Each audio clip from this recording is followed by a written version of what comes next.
ரொம்ப நாளாக வாடிவாசல் வரணும்னு எதிர்பார்க்குற ஒரு ஆடியன்ஸில் நான் ஒருத்தன். அது எடுக்கக்கூடிய ஆப்பர்ச்சுனிட்டி வெற்றிமாறனுக்கும் சூர்யாவுக்கும் தானு சாருக்கும் வந்துச்சு. எனக்கு வெற்றிமாறனை பற்றி தெரியும். கடும் உழைப்பாளின்னு சொல்ல மாட்டேன், பெரும் உழைப்பாளி.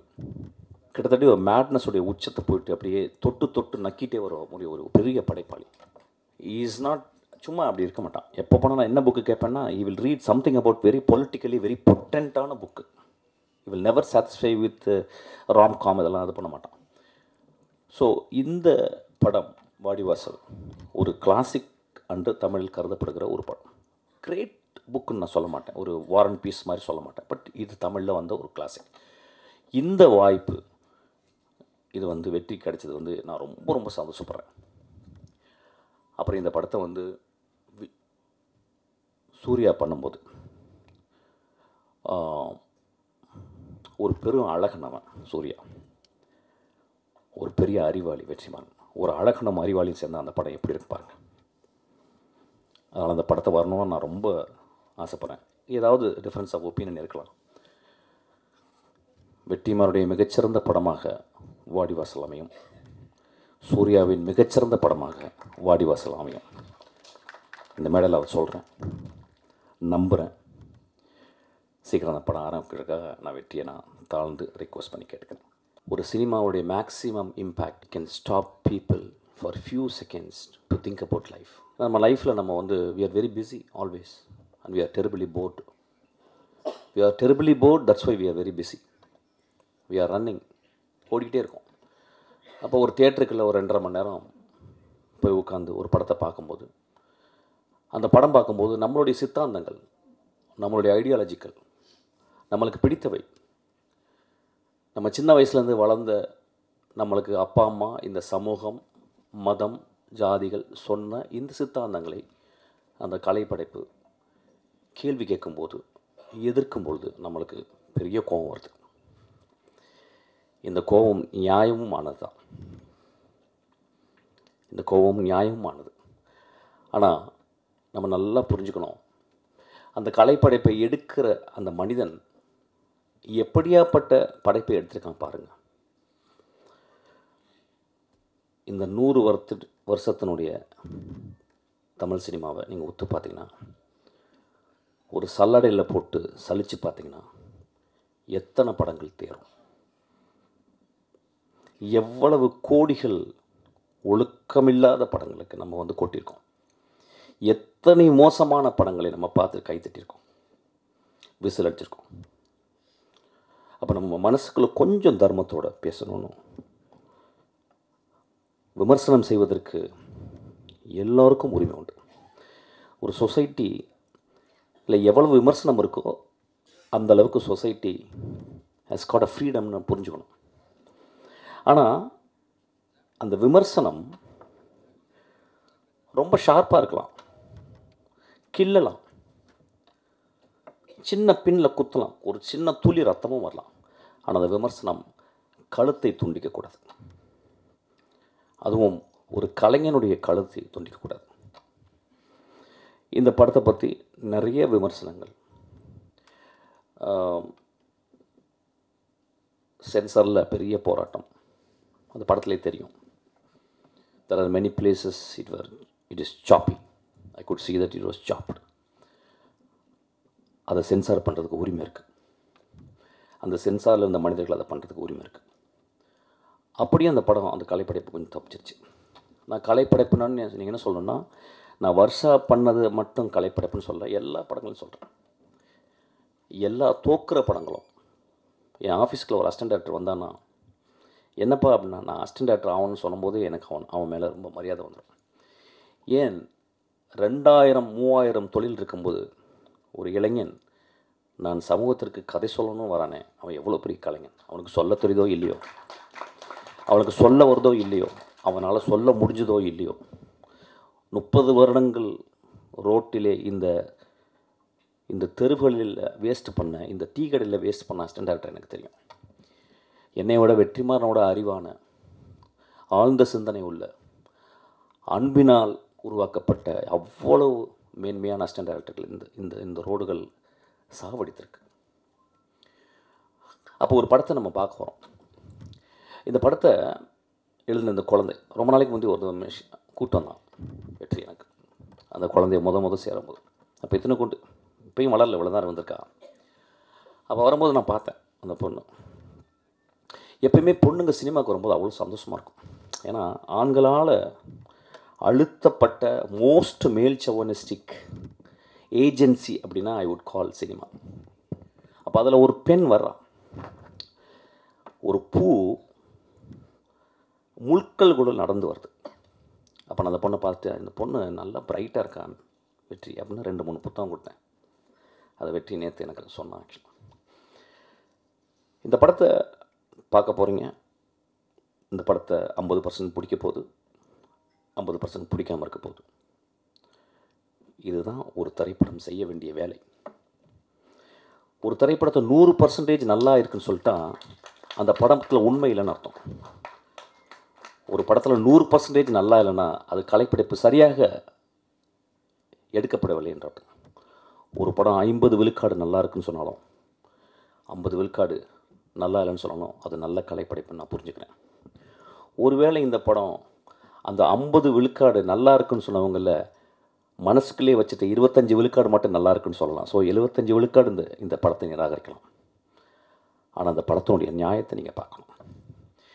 இந்த படத்தை நேற்று இரவு நாங்கள் ஒரு 6 பேர் பார்த்தோம், 5 பேர் பார்த்தோம். அந்த படத்தை பார்த்து முடித்த உடனே லைட் போட்டு வெற்றி எனக்காக வெயிட் பண்ணிகிட்டே இருந்தான். அப்புறம் தூங்கிட்டான். வெற்றி என்னை மாதிரி தூங்காதவங்க கிடையாது, கரெக்டாக தூங்கிடுவான். ஆனால் அதுக்கப்புறம் நான் ஒரு 3 மணிக்கு நான் ஒரு 2:30 மணிக்கு எழுப்பி பேசினேன். அப்போ அந்த படம் முடிஞ்ச பிறகு என் அசிஸ்டன்ட் டைரக்டர் வந்து ஒரு நீண்ட விவாதம் பண்ணாங்க. அந்த விவாதத்தில் வந்து இரு அணியாக மாதிரி எனக்கு பிடிக்கல சார், எனக்கு பிடிச்சது சார் அப்படின்னு ஒரு பெரிய விவாதம் வந்துச்சு. நான் டைரக்டராக அந்த பசங்க பேசுகிறத கேட்டுகிட்டே இருந்தேன். 4 பேர் ரொம்ப உக்கிரமாக பேசினாங்க. அதில் அவங்களுக்குள்ள சண்டையெல்லாம் வந்துச்சு. அதில் 5ஆவதாக ஒரு அசிஸ்டன்ட் டைரக்டர் ரொம்ப அமைதியாக உட்கார்ந்துருந்தாங்க. அவ்வளோ ஒரு பெண். அப்போ நான் சொன்னேன், நில்லுங்கடா, நம்ம எல்லாம் ஆம்பளைங்களே பேசிக்கிருக்கோம் ஒரு படத்தை பார்த்து. இது பெண் வாழ்க்கையை பற்றி, பெண்ணுடைய அந்தரங்கங்களை பற்றி, பெண்ணுடைய ஆசையை பற்றி எடுத்திருக்கா. ஆம்பளைங்களுக்கு புரியாதரா, அந்த பெண்கிட்ட கேட்கலாம் அப்படின்னு. அந்த பெண் சொன்னால் எனக்கு பிடிச்சிருக்கு சார்.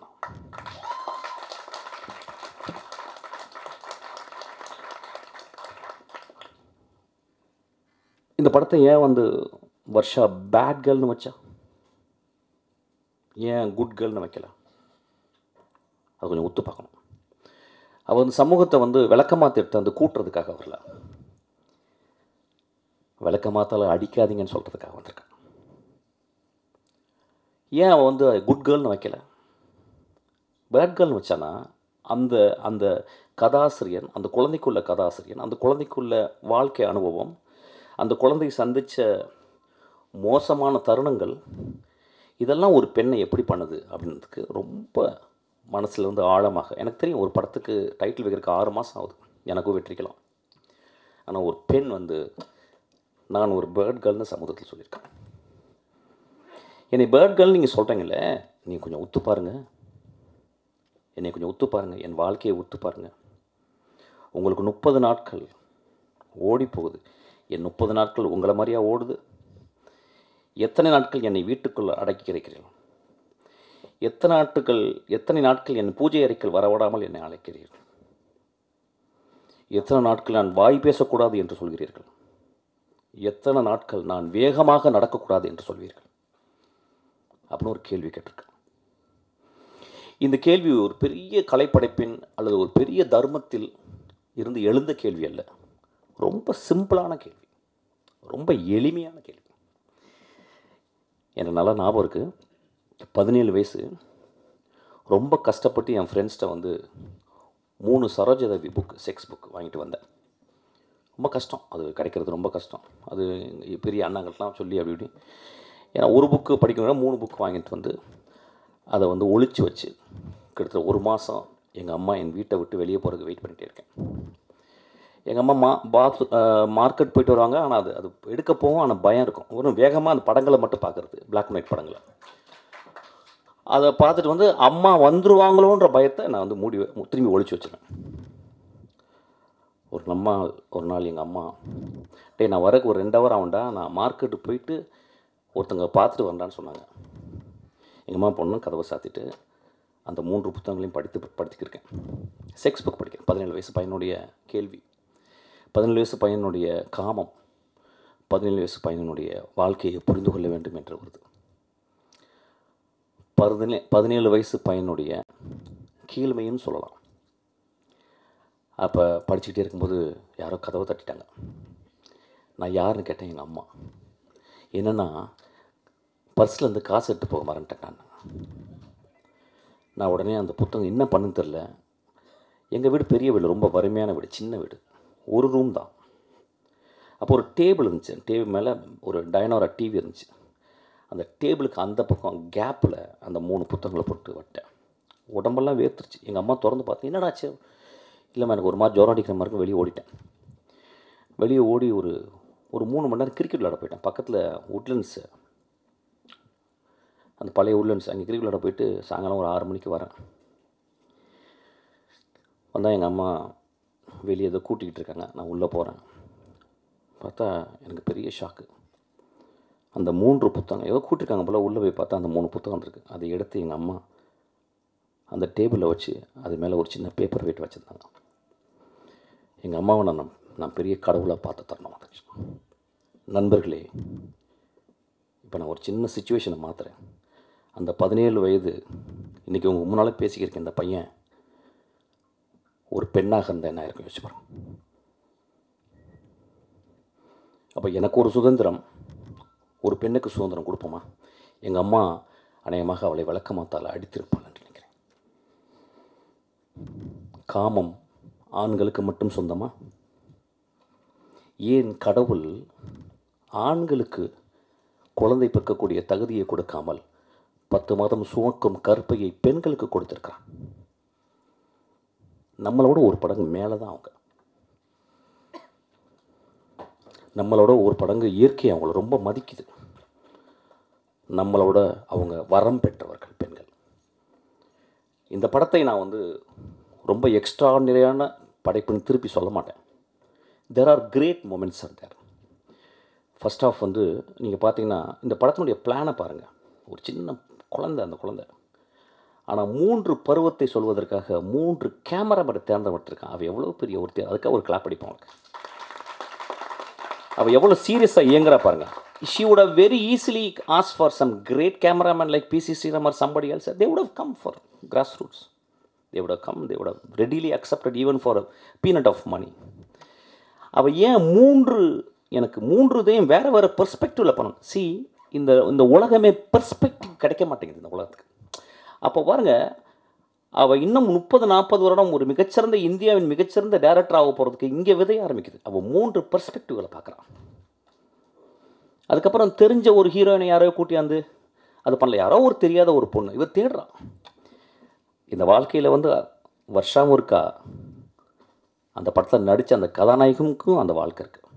இங்கே இருக்க எல்லா பெண்களும் அந்த வாழ்க்கை இருக்குது. இந்த மாதிரி ஒரு விழாவை நான் பார்த்ததே இல்லை. முழுக்க ஆண்களால் ஆக்கிரமிக்கப்படும் ஒரு விழா இன்று முழுக்க பெண்களால் இருக்கிறது. முழுக்க ஆண் தன்மையால் டாமினேட் செய்யப்படும் ஒரு மேடை இன்று முழுக்க பெண் தன்மையாக உள்ள வெற்றிமாறன். எனக்கு தெரியும், வெற்றிமாறன் பார்க்கல பயங்கரமாக என்ன ராஜா அப்படிலாம் சொல்லுவான். அவனை மாதிரி ஒரு கிரியேட்டர்னா யார் தெரியுமா? பெண் தன்மை மனசுக்குள்ளே இருக்கணும், உடம்புல இருக்கணும். அதனால தான் ஏஆர் ரஹ்மான், இளையராஜாவும் பெண் தன்மை ஜாஸ்தியாக இருக்கும். கிரேட் அவங்க தான். எனக்கு வெற்றிமாறனுடைய ரொம்ப நெருங்கி எனக்கு தெரியும். நான் அவ்வளோ பக்கத்தில் அவனை அப்படியே ஒத்து பார்த்துருக்கேன். வெற்றிமாறன் இன்றைக்கி இவ்வளோ உயரம் வந்திருக்காருன்னா படித்து சினிமாவை சிந்திச்சு தான் வந்திருக்கான். அந்த பட்டறையில் இன்றைக்கி ஒரு கத்தி வந்திருக்கு, ஒரு முள் வந்திருக்கு, ஒரு பூ வந்திருக்கு. முள்ளு குத்தணும். கத்தி ஆப்பிள்களை வெட்டுறதுக்கு தேவைதான், ஆனால் பூவை நம்ம கசிக்கக்கூடாது.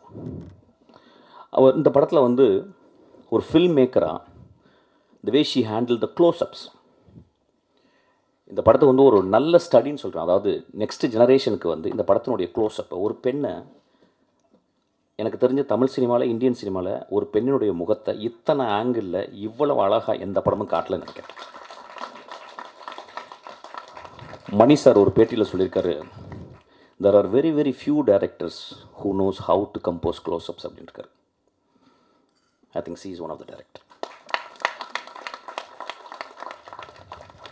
இந்த படத்தில் ஒரு அந்த க்ளோஸ்அப்பில் அந்த கதாநாயகனுடைய பருவை காட்டிருக்கு. அது வெரி சிம்பாலிக். அந்த பரு வந்து எவ்வளோ ஒரு எவ்வளோ இரிட்டேட்டிங்காக இருக்க ஒரு விஷயம். ஆனால் பரு இல்லாத வாழ்க்கை இருக்கா? பரு இல்லாமல் ஒரு பெண் பருவம் அடைய முடியுமா? அப்போ வாழ்க்கையில் நமக்குள்ளே இருக்குது. ஒட்டடை குச்சிகள் இல்லாத வீடு முழுமையாகுமா? ஒட்டடை குச்சிகள் இல்லாத வீடு முழுமையாகுமா? வீட்டுக்குள் எப்பொழுதுமே ஒட்டடைகள் செய்வோம். என் மகளுக்கு ப்ராப்ளம் வந்திருக்கு. இன்றைக்கி அவள் ப்ராப்ளம் இல்லாமல் இருக்கா. 26 வருஷம், 25 வயசில். இன்றைக்கி என் மகளை பார்த்தா அப்படியே எதை பற்றியும் நான் கேட்குறதில்ல. ஆனால் அவளுக்கு 13 வயது பருவம் அடைந்ததில் அவளுக்கு நிறைய ப்ராப்ளம் வந்திருக்கு. நம்ம எல்லாருக்குள்ளேயும் கருணையோடு நம்ம பார்க்கணும். இந்த படத்தை நீங்கள் கருணையோடு பார்க்கணும் நான் கேட்குறேன். வெற்றிமாறன் ரொம்ப சின்சியராக இந்த படத்தை தயாரிச்சிருக்கான். அவன் நினச்சிருந்தா யாரோ ஒரு பெரிய டேரக்டர் கூப்பிட்டு, நான் இவ்வளோ காசு போடுறேன், எனக்கு இவ்வளோ சம்பாரிச்சு கொடுக்குற மாதிரி ஒரு படம் எடுத்து கொடுக்குறேன்னு சொல்லலை.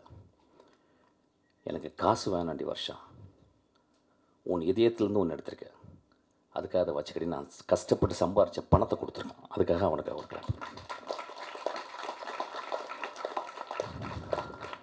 இந்த படம் நீங்கள் பார்க்கும்போது உங்களுக்கு சில நேரங்களில் சந்தோஷத்தை ஏற்படுத்தலாம், சில நேரங்களில் வருத்தத்தை ஏற்படுத்தலாம். இது ரெண்டையும் அந்த தியேட்டருக்குள்ளேயே பார்த்துட்டு வெளியே வாங்க. கொஞ்சமாக திட்டுங்க வருஷாவை. இப்போ என்னையெல்லாம் நல்லா கெட்ட வார்த்தையில் திட்டுவாங்க. நான் ஏதாவது பேட்டி கொடுத்தேன் கீழே, அவன் என்ன பூவா, அவன் என்ன, அதுவும் சொல்லக்கூடாது. ஆக்சுவலாக நிறைய கெட்ட வார்த்தை. எனக்கு அது ரொம்ப பிடிக்கும். எனக்கு சம்படி ஐ ஃபீல் வெரி ஆர்கசமிக்காக எனக்கு நான் ஃபீல் பண்ணுவேன். அது வெரி மேசோகிஸ்டிக் நான் ஆக்சுவலாக. ஆனால் குழந்தைய அப்படி திட்டாதீங்க. அந்த குழந்தை ஒரு பெரிய வைரம். ஒருவேளை தமிழில் இந்தியாவில் முதல் ஆஸ்காரவை வாங்கலாம்.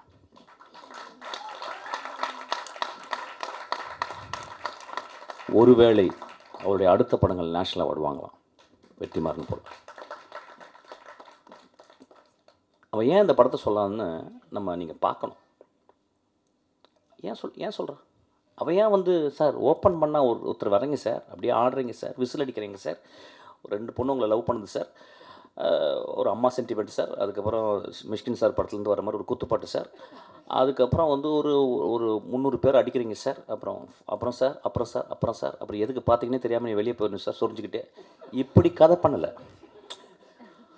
அவள் என்ன பண்ணுறா, என்ன முதல் கதை இருக்குல்ல, முதல் கதை வந்து முதல் குழந்தை மாதிரி. அது சில நேரம் மோஸ்ட் ஆஃப் த டைம்ஸ் சவள குழந்தைங்கள தான் வரும். ஆனால் அந்த குழந்தைய ரொம்ப பத்திரமாக, முதல் குழந்தை எந்த குழந்தை பெக்கணும்னு எடுத்து பெற்றிருக்கான் அந்த தாய். அந்த படம் ரிஸ்க்கு தான். அவள் தான் பெருந்தாய். ஏன்னா அவள் சமூகத்தை ஏமாற்ற வரல. சமூகத்தில் அப்படி சுரண்டி கொடுத்து, அப்படி வருடி கொடுத்து, அப்படியே எண்ணெயை வந்து அப்படியே இறகுல தொட்டு வருடி கொடுத்து, நான் படத்தை ஹிட் பண்ணி, நான் அடுத்தது வந்து இதில் 25 லட்சம், அதில் 40 லட்சம், அடுத்தது 2 கோடி ரூபாய் போகணும் அப்படின்னு அவள் என்ன இல்லை. அவள் தன்னை சுருக்கி கொண்டு, ஒரு நத்தை போல் சுருங்கி, தன் வாழ்க்கையை முதல் நாள்லேருந்து 32 வயசு வரைக்கும் என்ன நடந்துச்சு அப்படின்றத ஒரு கேமரா வச்சு எடுத்திருக்கா. அதை அந்த எடிட்டர் அம்மா கட் பண்ணி 1 ஹவர் 55 நிமிஷம் கொடுத்துருக்காங்க உங்களுக்கு. It was her own life, R it was her own dearest friends life. அதை நம்ம ரெஸ்பெக்ட் பண்ணணும், அதை நம்ம புரிஞ்சுக்கணும். நல்லா யோசிச்சு பாருங்கள், எவ்வளவு மோசமான படங்களை நம்ம பார்க்குறோம். அந்த படத்தை நம்ம குழந்தைங்களை கூட்டு பார்க்க முடியுமா? நம்ம மனைவியை கூட்டு போய் பார்க்க முடியுமா? நம்மளுடைய தங்கச்சியை கூட்டு போய் பார்க்க முடியுமா? எவ்வளவு விரசமான, எவ்வளவு மோசமான. இந்த படத்திலும் விரசம் இருக்கிறது. அந்த விரசத்தில் விரதம் இருக்கிறது. அந்த விரசத்தில் தெய்வீகத்தன்மை இருக்கிறது. ஒரு குழந்தையினுடைய படத்தை நீங்கள் பாருங்கள். இது ரொம்ப முக்கியமான படம்னு நான் சொல்ல மாட்டேன். ஆனால் நிறைய சாக்கடைகள் படங்கள் எடுக்கிற இடத்துல இது ஒரு சந்தனக்கட்டை.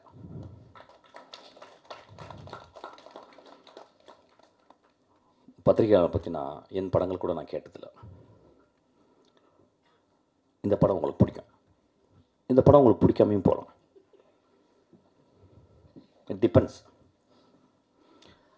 ஆனால் கொஞ்சம் மனதில் கொஞ்சம் ஈரத்தோட அந்த பெண்ணுடைய ஹானஸ்டியை பார்த்துட்டு, ஏன் இந்த படம் எழுதணும் அவன்